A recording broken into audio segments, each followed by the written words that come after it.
Welcome to simple వంటలు. ఈ వీడియోలో మనం చాలా క్రిస్పీగా టేస్టీగా ఉండే చామదుంపల ఫ్రైని ఎలా తయారు చేసుకోవాలో చూద్దాం. పావు కేజీ చామదుంపలు తీసుకుని వాటిని వాటర్తో బాగా క్లీన్ చేసుకోవాలి. వీటిని ఒక కుక్కర్లో వేసి 2 గ్లాసెస్ వాటర్ యాడ్ చేసుకుని 2 విజిల్స్ వచ్చేంత వరకు కుక్కర్ని హై ఫ్లేమ్లో ఉంచుకోవాలి. ఇలా కుక్ చేసుకున్న చామదుంపల్ని చెక్కు తీసుకుని ఇలా రౌండ్గా చక్రాల్లా కట్ చేసుకోవాలి. ఈ చామదుంపల్ని మరీ మెత్తగా అయిపోయేలాగా కుక్ చేసుకోకూడదు. ఒకవేళ మీకు కనుక మెత్తగా అయిపోయినాయి అనిపిస్తే ఇలా ముక్కలుగా కట్ చేసుకున్న తర్వాత వీటిని ఒక 10-15 నిమిషాలు ఫ్రీజర్లో ఉంచుకోవాలి. ఈ ముక్కలు ఇలా విడివిడిగా ఉంటేనే మనకి ఫ్రై బాగా కుదురుతుంది.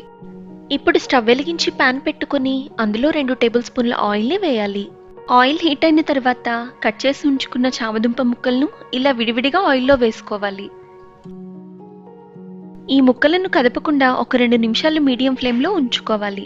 ఇలా లైట్గా కలర్ చేంజ్ అయిన తర్వాత గరిటతో బాగా కలుపుతూ ముక్కలన్నింటినీ అన్ని వైపులా సేమ్ కలర్ వచ్చేంత వరకు ఫ్రై చేసుకోవాలి. ఇలా ఫ్రై చేసుకోవడం వల్ల మనకి ముక్కలన్నీ విరిగిపోకుండా చక్కగా ఫ్రై అవుతాయి. మనం ముందు నుండి కనుక గరిటతో కలిపినట్టయితే మనకి ముక్కలు విరిగిపోయే ఛాన్స్ ఉంటుంది.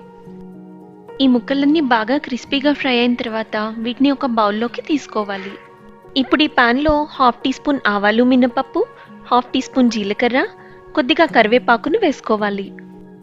వీటిని కొంచెం కలర్ చేంజ్ అయ్యేంత వరకు బాగా ఫ్రై చేసుకోవాలి.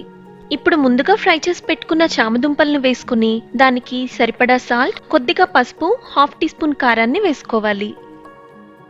వీటిని ఒక 2 నిమిషాలు బాగా ఫ్రై చేసుకోవాలి. నేను ఇక్కడ మసాలా కారాన్ని యూజ్ చేస్తున్నాను. కొబ్బరి కారాన్ని వేసుకున్నా కూడా ఈ ఫ్రై చాలా బాగుంటుంది. క్రిస్పీగా టేస్టీగా ఉండే చామదుంపల ఫ్రై మనకి రెడీ అయిపోయింది. ఇలా ఫ్రై చేస్తే చామదుంపలను లైక్ చేయని వాళ్ళు కూడా ఈ ఫ్రైని చాలా ఇష్టంగా తింటారు. మీరు కూడా ఒకసారి తప్పకుండా ట్రై చేయండి. ఈ వీడియో కనుక మీకు నచ్చినట్లయితే లైక్ చేయండి, షేర్ చేయండి. అలానే మరిన్ని ఇంట్రెస్టింగ్ వీడియోస్ కోసం మన ఛానల్ని సబ్స్క్రైబ్ చేసుకోండి.